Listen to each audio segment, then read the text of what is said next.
Bayangkan seseorang yang menghabiskan hidupnya bekerja keras, naik jabatan, menambah penghasilan, memperbesar bisnis, tapi setiap kali sampai pada titik nyaman, dia tidak berhenti. Ia terus berlari, terus mengejar, tapi tak pernah benar-benar tahu, untuk apa. Dalam bab ini, Morgan Housel mengajak kita untuk berhenti sejenak dan bertanya, apa sebenarnya tujuan dari semua ini?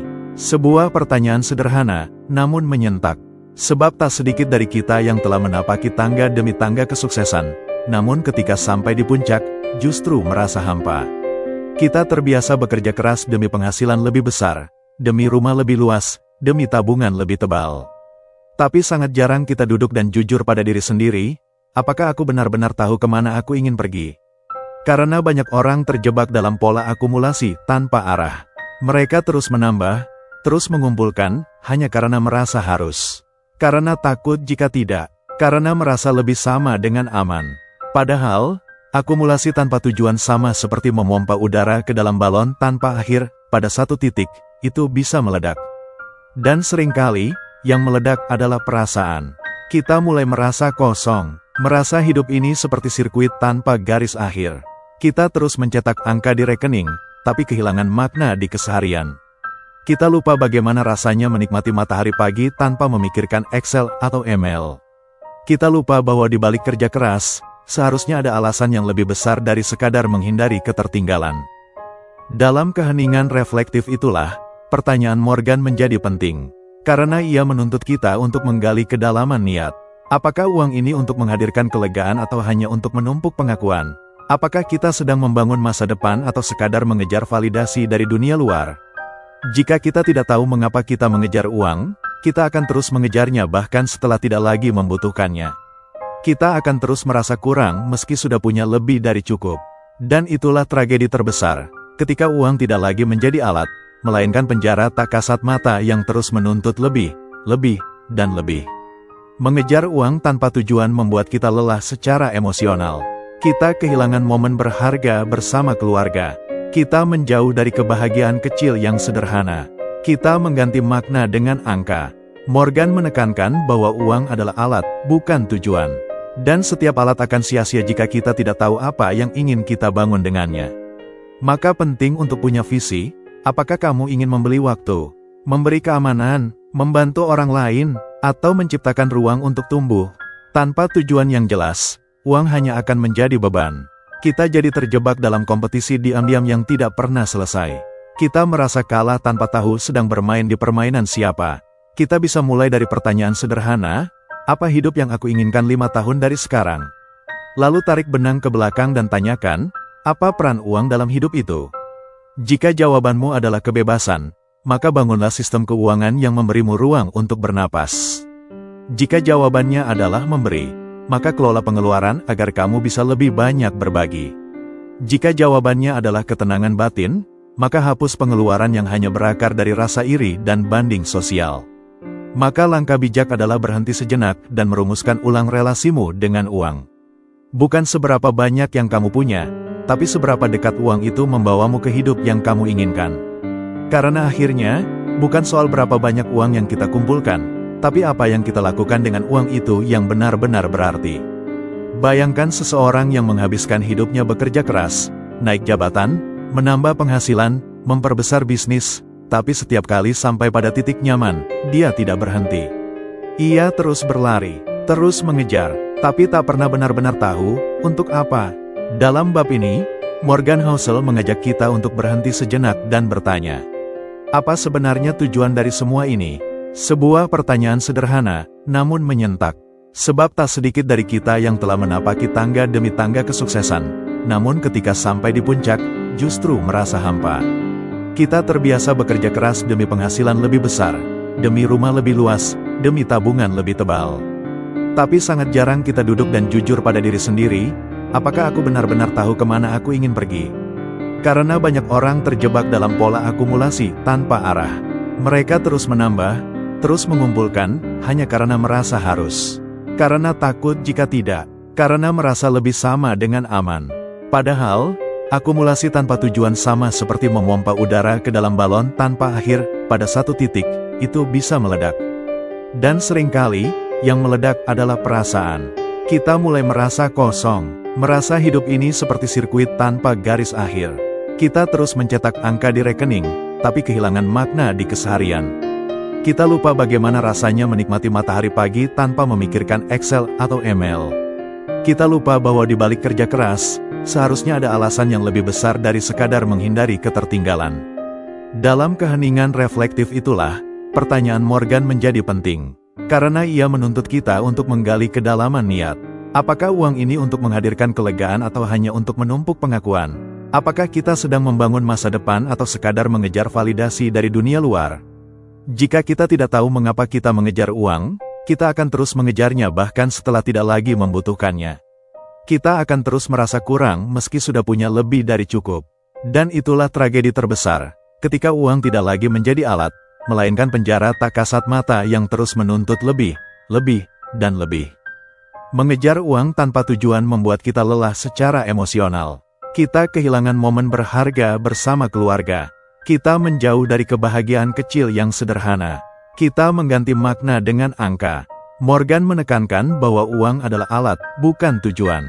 Dan setiap alat akan sia-sia jika kita tidak tahu apa yang ingin kita bangun dengannya. Maka penting untuk punya visi. Apakah kamu ingin membeli waktu, memberi keamanan, membantu orang lain, atau menciptakan ruang untuk tumbuh? Tanpa tujuan yang jelas, uang hanya akan menjadi beban. Kita jadi terjebak dalam kompetisi diam-diam yang tidak pernah selesai. Kita merasa kalah tanpa tahu sedang bermain di permainan siapa. Maka langkah bijak adalah berhenti sejenak dan merumuskan ulang relasimu dengan uang. Bukan seberapa banyak yang kamu punya, tapi seberapa dekat uang itu membawamu ke hidup yang kamu inginkan. Karena akhirnya, bukan soal berapa banyak uang yang kita kumpulkan, tapi apa yang kita lakukan dengan uang itu yang benar-benar berarti. Di titik tertentu dalam perjalanan finansial kita, uang berhenti menjadi soal lebih banyak, dan mulai menjadi soal siapa kita menjadi. Morgan Housel dalam bab terakhirnya menekankan bahwa uang bukan hanya mencerminkan keputusan ekonomi, tetapi juga pertumbuhan pribadi.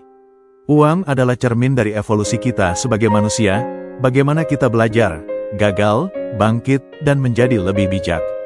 Ia mengajak kita melihat ke belakang, ke masa lalu, dan menyadari, keputusan finansial kita dulu mungkin tampak bodoh hari ini. Tapi waktu itu, mereka dibuat oleh diri kita yang masih belajar. Dan itu bukan salah, itu adalah bagian dari perjalanan. Uang mengajarkan kita tentang penyesalan, tentang keberanian, tentang menyusun ulang prioritas. Kita belajar bahwa bukan penghasilan tinggi yang membuat hidup bahagia, tetapi keputusan kecil sehari-hari yang selaras dengan nilai kita. Bahwa bukan investasi paling canggih yang membawa ketenangan, tapi kemampuan untuk tidur nyenyak tanpa dihantui utang atau tekanan gaya hidup. Kita juga belajar bahwa uang bisa menjadi alat memperbaiki hubungan, bukan justru merusaknya, jika kita menggunakannya dengan kasih, bukan gengsi. Morgan mengajak kita untuk bersikap rendah hati, karena setiap fase hidup membawa kebutuhan dan kebijaksanaan baru. Keputusan keuangan yang masuk akal di usia 20 bisa jadi tidak cocok lagi di usia 40. Maka jangan keras pada diri sendiri. Biarkan uang menjadi ruang belajar yang fleksibel, bukan sumber rasa malu. Kita seringkali memandang kesalahan finansial masa lalu sebagai kegagalan, padahal sejatinya, itu adalah batu loncatan pembelajaran.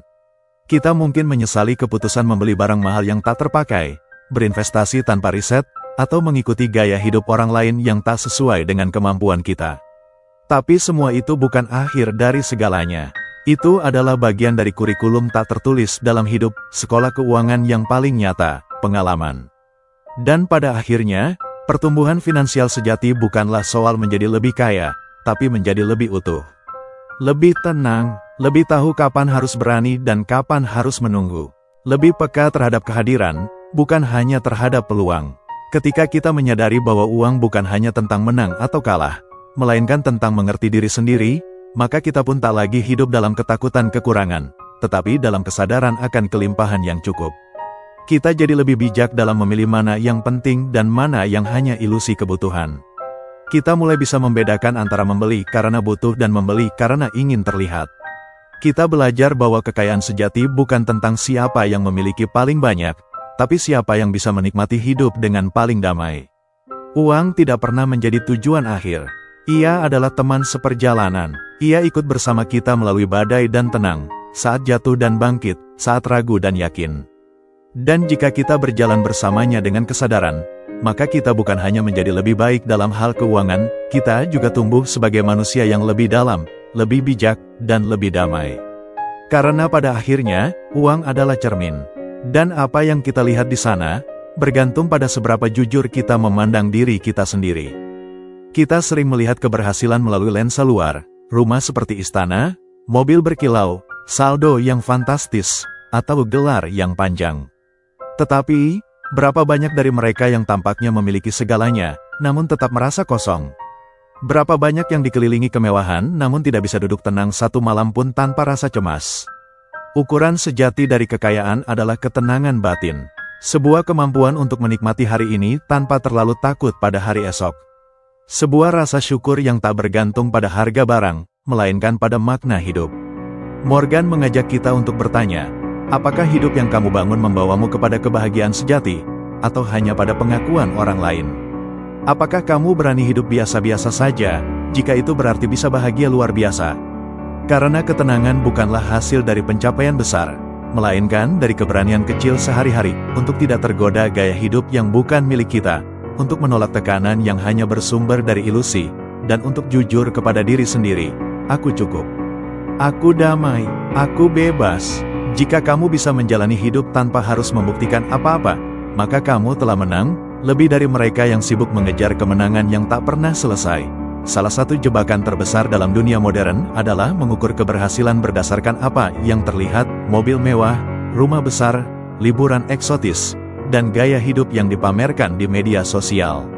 Padahal, keberhasilan yang sejati seringkali bersifat diam, tidak menonjol, tidak bisa difoto. Morgan Housel, dalam semangat buku ini, menekankan bahwa ukuran keberhasilan finansial yang paling penting bukanlah kekayaan yang bisa dihitung, melainkan ketenangan yang bisa dirasakan. Ketenangan bukan sesuatu yang bisa dibeli secara langsung. Ia bukan hasil dari promosi jabatan, bukan pula dari angka gaji yang terus meningkat. Ketenangan adalah pengalaman batin yang muncul ketika hidup kita berjalan selaras dengan nilai-nilai yang kita yakini. Ketika keputusan finansial kita tidak didorong oleh rasa takut atau tekanan sosial, melainkan oleh rasa cukup dan kesadaran. Ketenangan adalah kemampuan untuk tidur dengan nyenyak karena tidak punya utang yang menghantui. Ia hadir ketika kamu bisa makan malam bersama keluarga tanpa memikirkan tagihan yang belum dibayar. Ia muncul ketika kamu memilih menolak tawaran proyek besar karena tahu waktumu lebih berharga untuk istirahat, atau karena kamu sadar bahwa uang tambahan itu tidak akan menambah makna dalam hidupmu. Ketenangan juga berarti bisa hidup sesuai prinsip sendiri. Ketika kamu tidak perlu membandingkan pencapaianmu dengan orang lain, karena kamu tahu jalan hidupmu unik.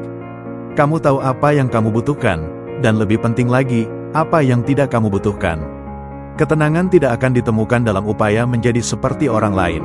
Justru, ia tumbuh dalam keberanian untuk menjadi diri sendiri di tengah keramaian. Banyak orang mengejar kemewahan karena ingin diakui. Mereka ingin merasa berhasil karena dianggap berhasil oleh orang lain. Namun di balik gemerlap pencitraan itu, sering tersembunyi rasa lelah, kecemasan, bahkan kebangkrutan emosional. Mereka yang terlihat kaya di luar, belum tentu merasakan damai di dalam. Mungkin mereka terus merasa tidak cukup, terjebak dalam perlombaan membuktikan diri yang tak kunjung selesai. Dan justru karena dunia memuja pencapaian yang terlihat, ketenangan menjadi bentuk pemberontakan paling hening. Ia adalah kemewahan sejati yang tidak bisa difoto, tidak bisa dipamerkan, tapi bisa dirasakan dalam tubuh yang rileks, pikiran yang jernih, dan hati yang tidak gelisah. Itulah keberhasilan yang sesungguhnya. Kita hidup di zaman di mana diam dianggap kurang, dan tenang dianggap malas. Namun, justru dalam diam itulah keberhasilan sejati tumbuh. Dalam kemampuan untuk mengatakan tidak pada godaan demi menjaga arah hidup. Dalam keteguhan untuk hidup sederhana meskipun mampu bergaya megah. Dalam ketulusan untuk memilih kebahagiaan batin daripada pujian dari luar. Ketenangan bukan berarti tidak punya ambisi. Tapi ambisi yang sehat tahu kapan harus berhenti, tahu kapan cukup, tahu bahwa hidup bukan perlombaan satu jalur. Dan keberhasilan sejati bukan siapa yang paling cepat, tetapi siapa yang paling damai sampai di tujuan. Morgan mengajak kita untuk mengukur kesuksesan bukan dengan angka, tapi dengan perasaan. Apakah kamu damai dengan gaya hidupmu? Apakah kamu bisa bernapas lega setiap pagi tanpa tekanan ekspektasi sosial? Apakah kamu bisa memilih jalanmu sendiri meski berbeda dari kebanyakan? Jika jawabannya iya, maka kamu sudah berhasil, meski tak ada yang memotretnya. Karena keberhasilan itu tidak butuh penonton. Ia hanya butuh satu hal, hati yang tenang dan jujur pada dirinya sendiri. Ada pertanyaan yang jarang diajukan dalam diskusi keuangan, siapa yang kamu coba buktikan sesuatu kepadanya melalui cara kamu menggunakan uang? Karena dalam diam-diam, banyak keputusan finansial kita tidak berasal dari kebutuhan, tapi dari pencarian identitas. Morgan Housel mengajak kita menggali lebih dalam, bahwa uang bukan hanya alat transaksi, melainkan ekspresi nilai dan rasa aman. Kita membeli pakaian tertentu bukan hanya karena bahannya, tapi karena cara itu membuat kita merasa. Kita tinggal di tempat tertentu, makan di restoran tertentu, mengendarai mobil tertentu, bukan hanya karena fungsi, tapi karena kita ingin menjadi seseorang. Atau lebih tepatnya, kita ingin terlihat sebagai seseorang. Uang menjadi medium pembentukan identitas sosial. Tapi disitulah letak bahayanya. Ketika identitas dibangun di atas konsumsi, maka ia menjadi rapuh. Kita jadi mudah terombang-ambing oleh tren, mudah goyah saat orang lain lebih unggul, dan kehilangan arah saat tidak lagi bisa mempertahankan gaya hidup yang dibangun. Dalam kondisi ini, uang bukan lagi alat bantu, tapi berubah menjadi penjara diam-diam yang memaksa kita terus tampil, terus mengimbangi, terus membuktikan. Morgan menekankan, identitas yang kuat dibangun dari dalam. Dari nilai, dari prinsip, dari kesadaran diri. Ketika kita tahu apa yang kita perjuangkan, kita tidak lagi mudah goyah hanya karena orang lain tampak lebih sukses secara materi. Kita mulai memaknai diri bukan dari apa yang kita kenakan atau miliki, tetapi dari bagaimana kita berpikir, merasa, dan berperilaku. Salah satu ekspresi paling kuat dari identitas yang dewasa adalah kemampuan untuk menggunakan uang tanpa perlu membuktikan apapun. Kita tidak perlu memakai merek tertentu agar dihargai. Kita tidak harus memiliki rumah tertentu untuk merasa berhasil. Kita cukup, kita sah, bahkan dalam pilihan-pilihan yang sederhana dan tidak mewah. Dan justru dalam kesederhanaan itulah terkadang kita menemukan kebebasan paling murni, bebas dari tekanan, dari perbandingan, dari ekspektasi. Menata keuangan sejatinya adalah menata identitas. Menata cara kita melihat diri. Ketika kita tahu siapa kita, maka uang menjadi pelengkap, bukan penentu. Kita tidak lagi berbelanja untuk mengisi kekosongan, tapi untuk mendukung kehidupan yang penuh makna. Setiap transaksi jadi cermin dari nilai, bukan pelarian dari rasa tidak berharga. Dalam dunia yang terus mendorong kita untuk membuktikan diri, keputusan untuk hidup tenang dan otentik adalah bentuk keberanian yang tidak semua orang berani ambil. Bab ini adalah undangan untuk jujur. Apakah keputusan finansial kita hari ini mencerminkan siapa kita yang sejati, atau hanya topeng dari rasa takut dan tekanan sosial? Karena hanya dengan kesadaran, kita bisa membebaskan uang dari fungsi simbolik yang melelahkan, dan mengubahnya menjadi alat yang membebaskan. Dan pada akhirnya, hidup yang paling membahagiakan bukanlah yang paling kaya, tapi yang paling otentik. Yang paling sesuai antara siapa kita di dalam hati, dan bagaimana kita menjalani hari demi hari, termasuk dalam setiap keputusan soal uang. Hidup yang tenang bukan selalu tentang punya lebih, tapi tentang merasa cukup. Kita sering melihat keberhasilan melalui lensa luar, rumah seperti istana, mobil berkilau, saldo yang fantastis, atau gelar yang panjang. Tapi betapa banyaknya orang yang telah mencapai semua itu, lalu merasa hampa. Kita jarang bertanya, bagaimana perasaan mereka ketika lampu kamera mati, ketika tidak ada lagi sorakan, ketika yang tersisa hanya keheningan malam dan pikiran sendiri. Berapa banyak dari mereka yang tampaknya memiliki segalanya, namun tetap merasa kosong. Berapa banyak yang dikelilingi kemewahan, namun tidak bisa duduk tenang satu malam pun tanpa rasa cemas. Sebab ternyata, pencapaian materi tanpa keseimbangan batin bisa menjadi beban yang menyesakan. Hidup otentik adalah hidup yang berani jujur. Berani mengatakan, aku tidak butuh semua itu untuk merasa cukup. Berani memilih jalan yang berbeda, walau lebih sepi. Karena yang paling mahal dalam hidup bukan mobil, bukan rumah, tapi kedamaian pikiran. Dan kedamaian itu, tidak pernah bisa dibeli, tapi bisa dibangun, satu keputusan kecil demi satu kesadaran besar. Dalam dunia yang penuh data dan angka, kita terbiasa mengukur segala sesuatu secara kuantitatif. Berapa gaji bulananmu? Berapa saldo rekeningmu?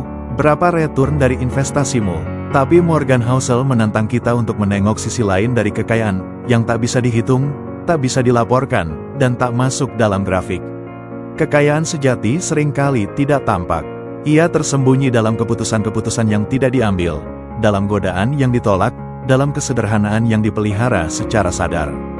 Ia hadir dalam momen kecil yang nyaris tak terlihat oleh orang lain, ketika seorang ibu memutuskan berhenti kerja demi membersamai anak di usia emasnya, ketika seorang ayah memilih pekerjaan dengan gaji lebih kecil namun waktu pulang lebih cepat, ketika seorang pemuda memilih tinggal di kota kecil agar bisa mengurus orang tuanya yang mulai renta. Kekayaan itu bukan angka, tapi makna, dan makna itu muncul dari hidup yang selaras dengan prioritas, bukan ambisi semata. Itulah kekayaan yang tak terlihat, bukan dalam bentuk aset, tapi dalam bentuk opsi, kemampuan untuk memilih, untuk berkata tidak, untuk mengatur hidup dengan irama sendiri. Orang yang punya waktu, energi, dan kebebasan lebih, seringkali lebih kaya, daripada mereka yang punya gaji tinggi tapi hidup dalam tekanan terus-menerus. Karena waktu tidak bisa dibeli kembali. Energi yang hilang karena stres dan beban kerja tak akan kembali hanya dengan bonus akhir tahun. Morgan mengajarkan bahwa kita tak bisa mengandalkan dunia untuk memberi validasi atas kekayaan jenis ini. Dunia akan selalu memuja yang mencolok, yang gemerlap, yang bisa dipamerkan di media sosial atau dijadikan bahan perbincangan. Dunia melihat angka, properti, kendaraan, pakaian bermerek, tapi seringkali luput melihat ketenangan, waktu bersama keluarga, atau kesederhanaan yang disengaja. Namun, kita punya pilihan. Kita bisa memilih untuk menilai diri dari dalam, bukan dari pantulan cermin orang lain. Kita bisa hidup dengan kesadaran bahwa nilai sejati tidak selalu bisa diukur oleh orang luar. Bahwa menjadi cukup, bahagia, dan damai, adalah pencapaian yang tak perlu diumumkan. Bahwa hidup selaras dengan diri sendiri jauh lebih bernilai dibanding hidup untuk memuaskan harapan dunia. Kita bisa memilih untuk merasa cukup, meski dunia menyuruh kita terus mengejar lebih. Karena cukup adalah keputusan batin, sebuah kekuatan tenang yang membebaskan kita dari siklus tak berujung untuk terus naik level. Dan justru dalam keputusan untuk berhenti membuktikan, kita menemukan kebebasan. Kita menemukan kembali siapa diri kita yang sesungguhnya.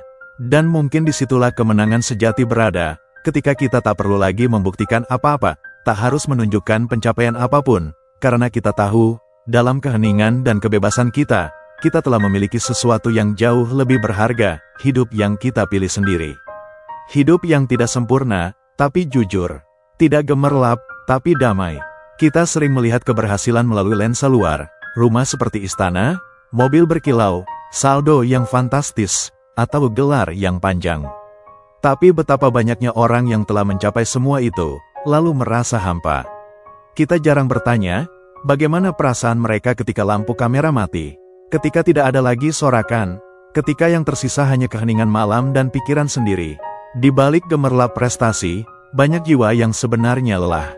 Lelah mempertahankan citra, lelah memenuhi ekspektasi, dan lelah menyembunyikan keraguan diri. Mereka mungkin terlihat sukses, tapi tak sedikit dari mereka yang justru merasa paling sendirian. Karena saat semua sorot lampu padam, dan satu-satunya yang terdengar adalah detak waktu, saat itulah pertanyaan paling jujur muncul. Apa aku benar-benar bahagia? Keberhasilan sejati bukan tentang berapa banyak yang kita miliki, tapi tentang seberapa damai kita hidup dengan diri sendiri. Kita tidak bisa membeli rasa cukup. Tidak ada toko yang menjual ketenangan batin. Semua itu lahir dari kejujuran, dari hidup yang selaras antara hati dan tindakan. Dan untuk mencapainya, kita seringkali harus berjalan berlawanan arah dari kebisingan dunia. Dalam kesunyian itulah, kita belajar bahwa kebahagiaan bukanlah produk dari pencapaian, melainkan hasil dari penerimaan. Kita menemukan bahwa arti cukup berbeda bagi setiap orang, dan hanya kita yang bisa menentukannya. Mungkin, keberhasilan yang sejati justru tampak sangat biasa di mata dunia. Tapi bagi jiwa yang damai, itu adalah kekayaan yang tak ternilai.